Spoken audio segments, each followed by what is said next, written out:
Hendaklah kamu kuat di dalam Tuhan. Karena perjuangan kita bukanlah melawan darah dan daging,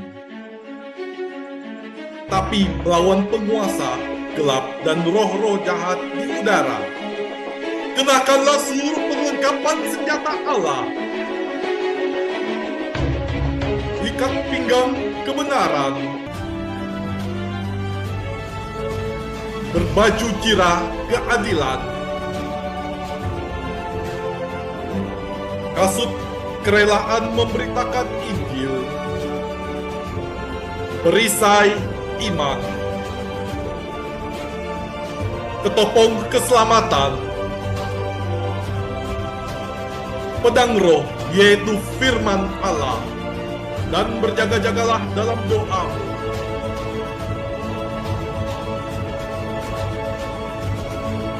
Legion of Jesus memberitakan kabar baik kepada semua orang. Shalom saudaraku, jumpa lagi dengan saya Fabianus Eko dalam channel Legion of Jesus memberitakan kabar baik bagi semua orang. Nah saudaraku, kali ini kita akan membahas subtema APP minggu ketiga, yaitu pengobatan ekologis dan gaya hidup. Pembacaan diambil dari Kejadian 1 ayat 24 sampai dengan 28. Nah saudaraku, ada sebuah pertanyaan yang akan kita bahas kali ini.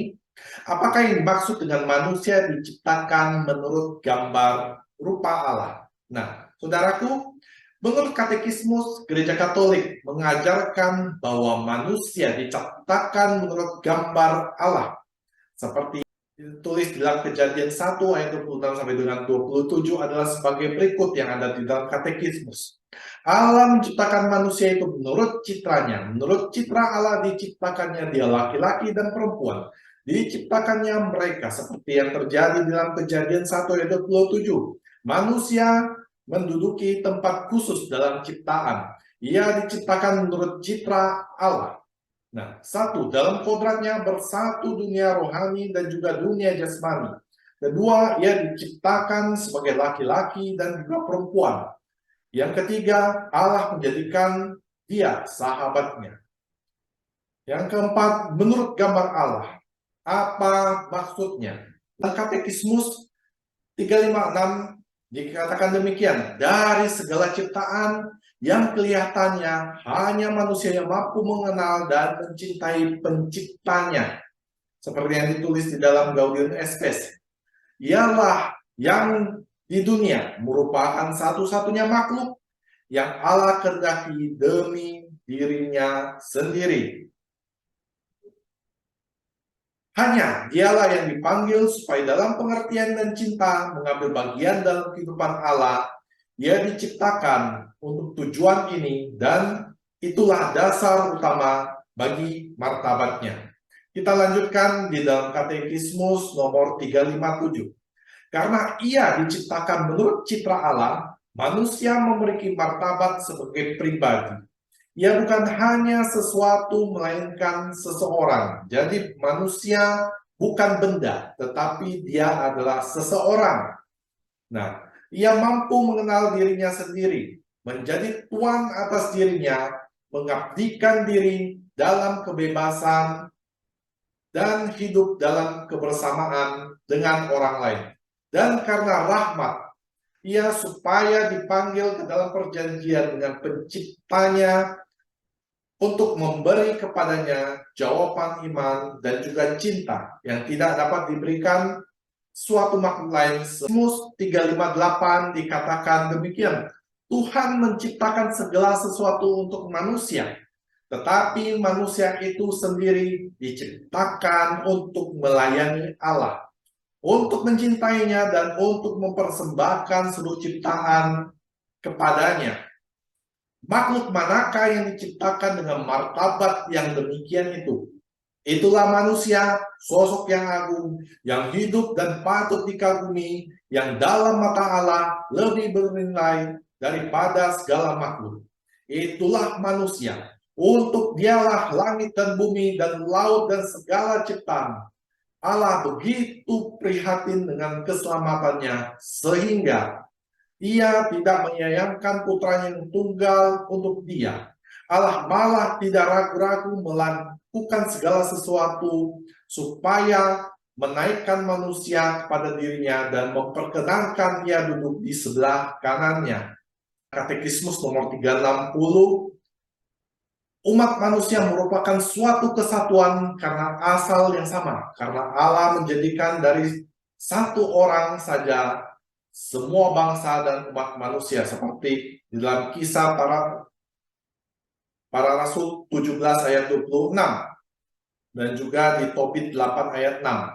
Nah, saudaraku, pandangan yang menakjubkan yang memperlihatkan kepada kita umat manusia dalam kesatuan asal yang sama dalam Allah, dalam kesatuan kodrat bagi semua disusun sama dari badan jasmani dan juga jiwa rohani yang tidak dapat mati dalam kesatuan tujuan yang langsung dan tugasnya di dunia dalam kesatuan pemukiman di bumi, dan menurut hukum kodrat semua manusia berhak menggunakan hasil-hasilnya supaya dengan demikian bertahan di dalam kehidupan dan juga berkembang di dalam kesatuan.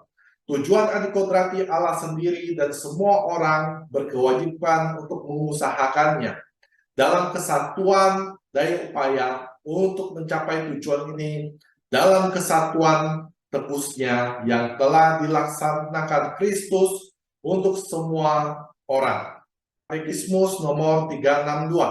Pribadi manusia yang diciptakan menurut citra Allah adalah wujud jasmani sekaligus rohani.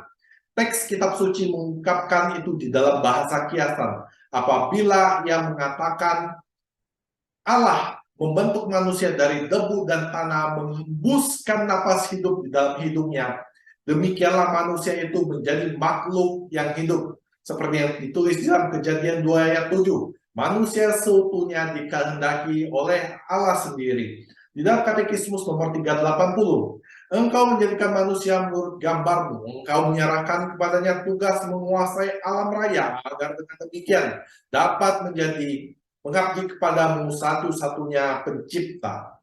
Di Katekismus nomor 1702, citra Allah hadir dalam setiap manusia. Ia menjadi tampak dalam persatuan manusia yang menyerupai kesatuan pribadi-pribadi ilahi. Gereja Katolik mengajarkan bahwa manusia diciptakan menurut gambar Allah, yang artinya adalah yang pertama, manusia dapat mengenal dan mengasihi penciptanya. Itulah manusia yang bisa mengenal dan mengasihi penciptanya. Yang kedua adalah manusia adalah seorang pribadi, bukan hanya sesuatu. Jadi manusia adalah makhluk hidup dan bukan benda. Yang ketiga adalah manusia diciptakan untuk menguasai alam dan melayani Tuhan yang telah menciptakan segala sesuatu untuknya.